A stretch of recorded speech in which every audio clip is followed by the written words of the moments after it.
नमस्कार साथियों, एक बार आपका फिर से स्वागत करता हूं मैं संस्कार कोचिंग एकेडमी यूट्यूब चैनल पे, जिस पे मैं आज आपको कक्षा 10वीं का जो डाटा एंट्री का पेपर होने वाला है उसमें सारे जो मोस्ट इम्पोर्टेंट प्रश्न आने वाले हैं उनका सॉल्यूशन बताने वाला हूं। जो ये मोस्ट इम्पोर्टेंट की क्लास है उस क्लास को आपको पूरा देखना होगा ताकि आपके डाटा एंट्री में एक भी नंबर नहीं कट पाए। तो साथियों, आज की क्लास शुरू करते हैं कक्षा 10वीं डाटा एंट्री की।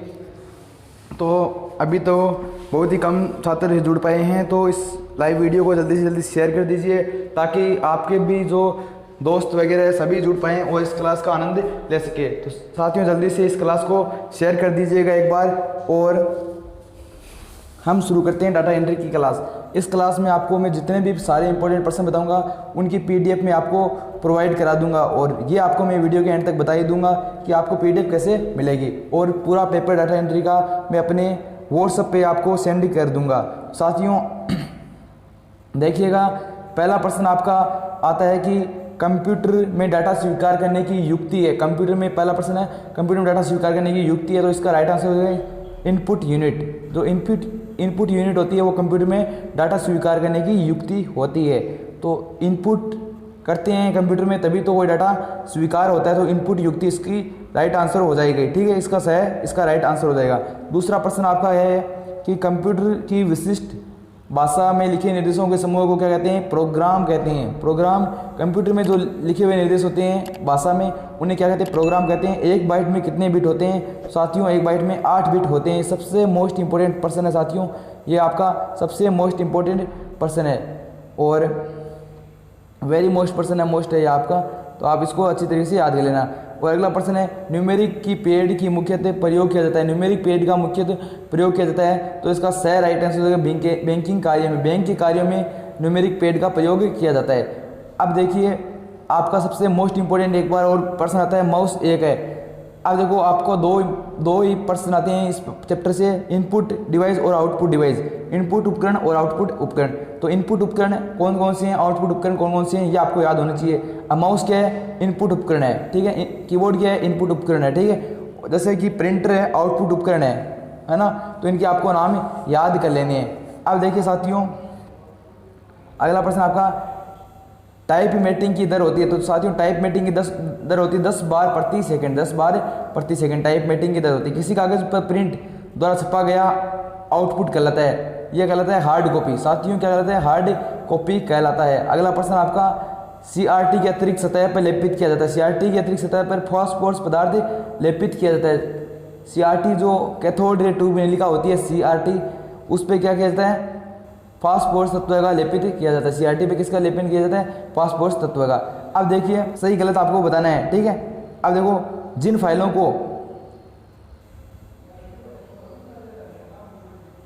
अब देखो सही गलत वाला आपका प्रश्न आता है पेपर में हर बार, तो सही गलत वाला प्रश्न आप देख लो। जिन फाइलों या फोल्डर को डिलीट कर देते हैं वो रिसाइकिल बिन में संग्रहित हो जाते हैं। रिसाइकिल बिन क्या होता है कि जिसमें कोई भी हम फाइल वगैरह फोटो वगैरह डिलीट कर देते हैं तो वो उसमें सेव हो जाती है। ठीक है ना, वो उससे हम वापस रिकवर कर सकते हैं। तो ये सही राइट आंसर होगा कि जो भी फाइल हम डिलीट करते हैं, फोल्डर डिलीट करते हैं, तो क्या किस में आ जाती है? रिसाइकिल बिन में।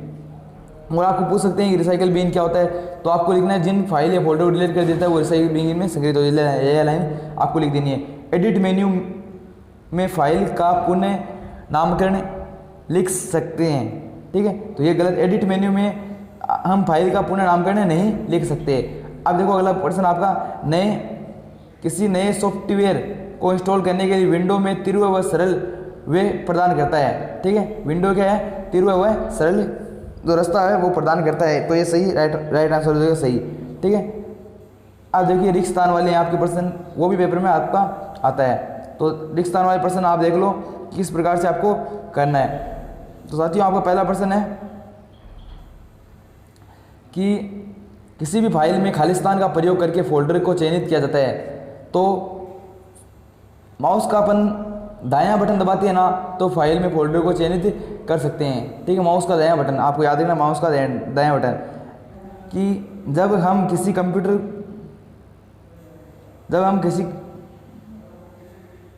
अगला प्रश्न आपका है, जब हम किसी कंप्यूटर को आरंभ करते हैं तो स्क्रीन में उपस्थित टास्क बार खाली स्थान का प्रतिनिधित्व करती है। तो ये करती है हार्ड डिस्क का। अगला प्रश्न आपका, किसी क्रमागत अक्रमागत फाइल या फोल्डर को चुनने के लिए नीचे लाने वाली खालिस्तान की दबाई जाती है, तो ये दबा दी जाती है कंट्रोल। कंट्रोल को दबाने पर किसी फाइल या फोल्डर को हम नीचे ला सकते हैं, कंट्रोल CTRL। अब देखो साथियों, आपके लघुरात्मक प्रश्न है, कुछ बड़े प्रश्न है, तो ये आपको किस प्रकार से करने हैं। तो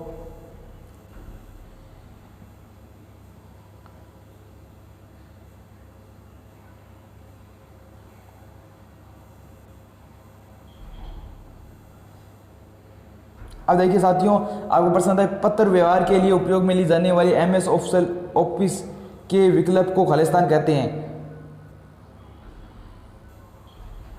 अब देखो आपका प्रश्न पहला है कि पत्र व्यवहार के लिए उपयोग में लाए जाने वाले MS ऑफिस के विकल्प को कहते हैं, तो इसका राइट आंसर होगा वर्ड प्रोसेसर। वर्ड प्रोसेसर इसका राइट आंसर ए हो जाएगा। निम्न में से कौन सी एक डाटाबेस मैनेजमेंट सिस्टम है, तो इसका राइट आंसर है MS एक्सेल। MS एक्सेल क्या है, डाटा मैनेजमेंट सिस्टम है, ठीक है, जिसमें हम बहुत सारे डाटा को संग्रहित कर सकते हैं। नई फाइल की शॉर्टकट की सबसे इंपॉर्टेंट प्रश्न है साथियों, ये सबसे इंपॉर्टेंट, तो यह प्रश्न आपका सबसे इंपॉर्टेंट होने वाला है। नई फाइल की शॉर्टकट की क्या होती है, Ctrl+N होती है, याद कर लो साथियों, Ctrl+N न्यू फाइल की, ठीक है। और ये होती है कि कोई अक्षर को बॉन्ड करना है, गहरा करना है, तो और ये होती है Ctrl+V क्या किसकी होती है, पेस्ट की, है ना। कॉपी के आइटम को हम क्या कर सकते हैं, पेस्ट। और ये होती है Ctrl+P प्रिंट की, ठीक है ना, Ctrl+P क्या होती है, प्रिंट की। अगला देखो आपका, निम्न में से कौन सा विकल्प एडिट मेन्यू में होता है, तो कट कॉपी पेस्ट तीनों ना एडिट मेन्यू में पाए जाते हैं, तो इसका राइट आंसर उपयुक्त सभी। अब देखो फॉन्ट का नाम आकार बदला जा सकता है, तो वह फॉर्मेट टूल बार से फॉन्ट का नाम व आकार बदला जा सकता है। टेक्स्ट अलाइनमेंट कितने प्रकार के होते हैं, टेक्स्ट अलाइनमेंट कितने प्रकार के होते हैं, तो लेफ्ट राइट सेंटर, तो ये 3 प्रकार के होते हैं टेक्स्ट अलाइनमेंट, तो उपयुक्त सभी, ठीक है, कि भाई ऐसे हम साइड में लगा सकते हैं एक तो, और एक बीच में, ठीक है, तीनों, और ये लास्ट में, 3 प्रकार के होते हैं टेक्स्ट अलाइनमेंट। फिर पैराग्राफ विकल्प पाया जाता है, तो फॉर्मेट मेन्यू में पैराग्राफ विकल्प पाया जाता है, जिसमें हम पैराग्राफ के रूप में हम लिख सकते हैं, फॉर्मेट मेन्यू। अगला प्रश्न है पेजों पर पेज क्रमांक डालना संभव है, इंसर्ट मेन्यू द्वारा। पेजों पर पेज क्रमांक किसके द्वारा डाला जाता है, इंसर्ट मेन्यू द्वारा। अगला प्रश्न आपका,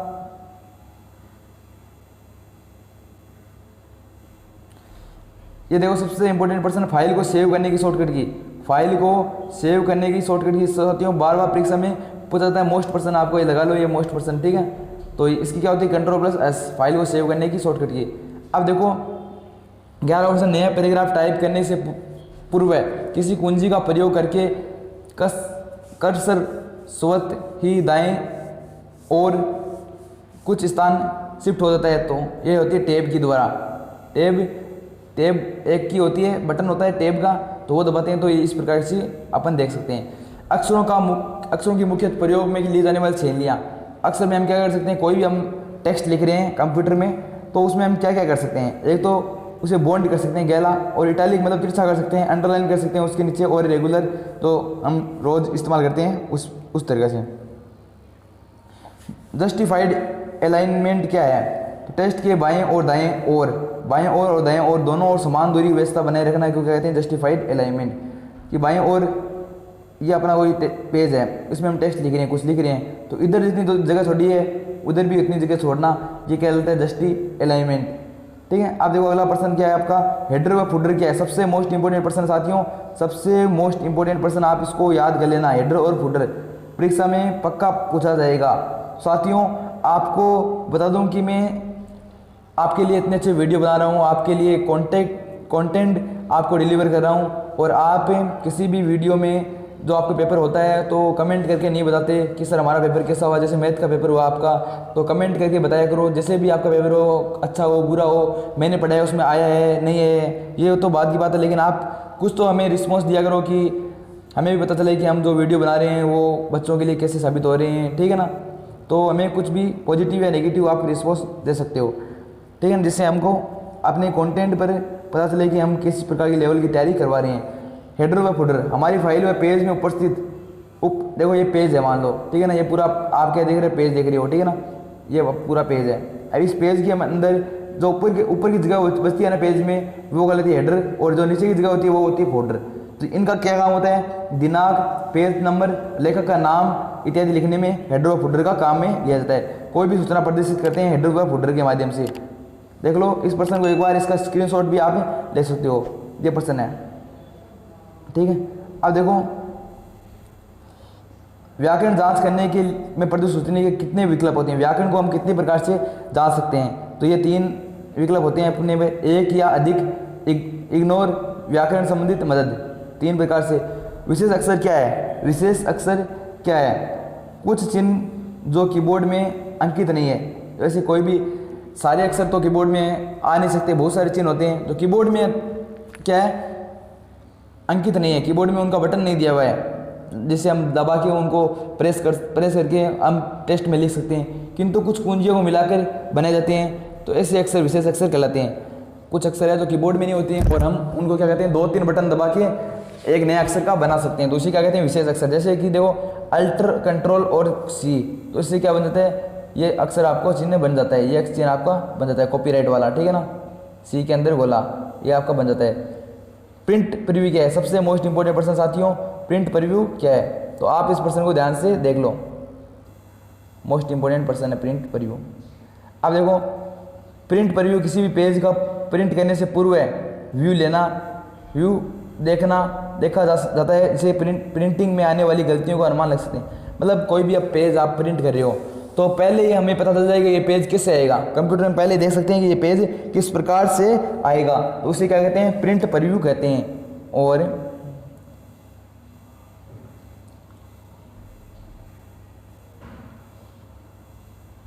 अब देखो साथियों सबसे इंपॉर्टेंट प्रश्न यहाँ पे आते हैं कि निम्न में से कौन सा वर्ड प्रोसेसर है, तो इसका राइट आंसर है उपयुक्त सभी। ये तीनों क्या है, वर्ड प्रोसेसर है, कि माइक्रोसॉफ्ट वर्ड और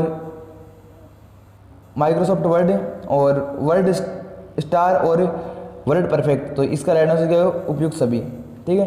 अब देखो वर्ड प्रोसेसर में हम कर सकते हैं, वर्ड प्रोसेसर में हम क्या कर सकते हैं, ये सभी काम कर सकते हैं, अक्षरों को छोटा बड़ा कर सकते हैं, पेज में हेडर फुटर डाल सकते हैं, शब्दों में स्पेलिंग की जांच कर सकते हैं, तो इसमें क्या जाए, उपयुक्त सभी, ठीक है। और रूलर का काम आता है, रूलर किसके काम आता है कि पेज में मार्जिन निश्चित करने के लिए, पेज में क्या करना है, मार्जिन निश्चित करने के लिए रूलर काम आता है।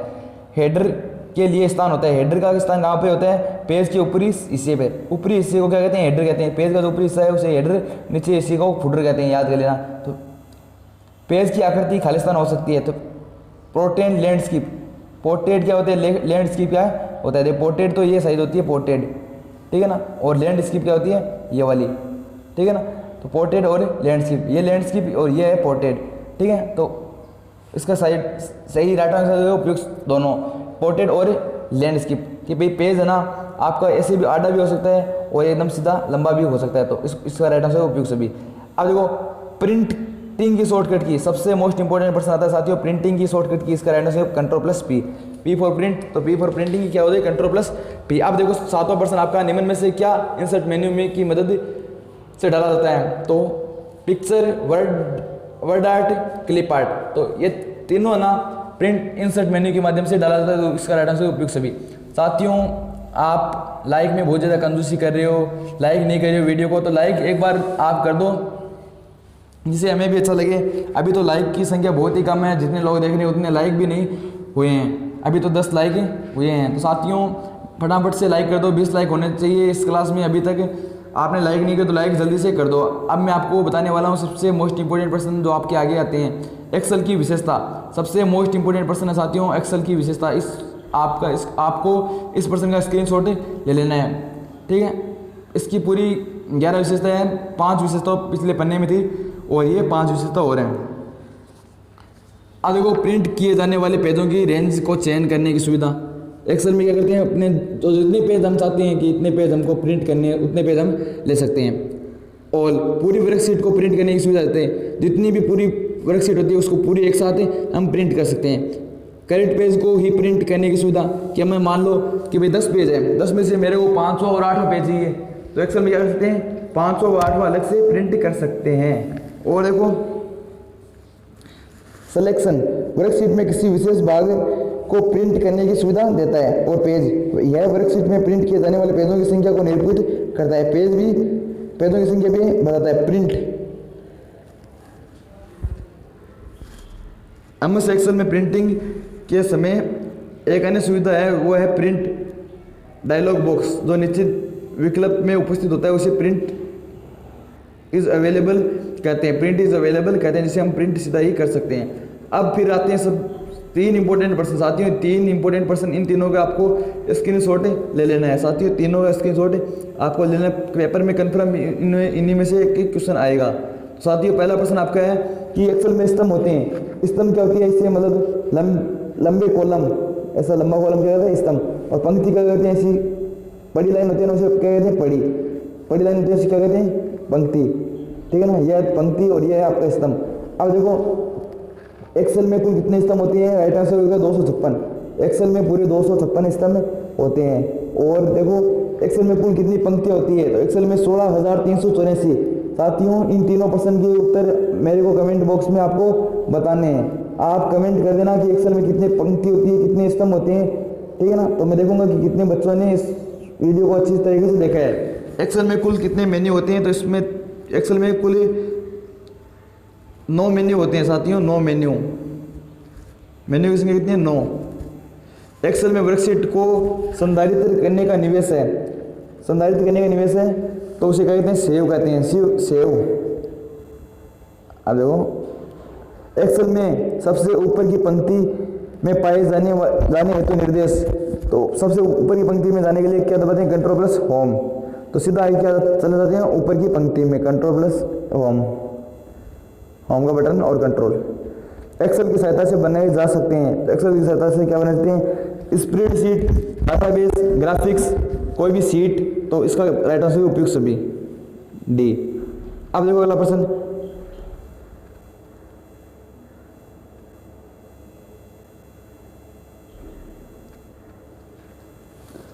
रिक्त स्थान वाला ये मोस्ट पर्सन है, रिक्त स्थान वाली ये मोस्ट पर्सन है। विशेषता गुणों को मॉडिफाई करने के लिए खालिस्तान बटन का क्लिक करिए। तो क्या होता है? इसका राइट आंसर हो जाएगा मॉडिफाई। और एक्सेल में ऑल स्टाइल्स खालिस्तान कहलाती है, तो सेल स्टाइल कहलाती है। हेडिंग, कॉलम और रो की सहायता से खालिस्तान अवांछित परिवर्तन खालिस्तान कहलाते हैं, अवांछनीय परिवर्तन कहलाते हैं। तो प्रिवेंट प्रोटेक्ट वर्कशीट कहलाती है।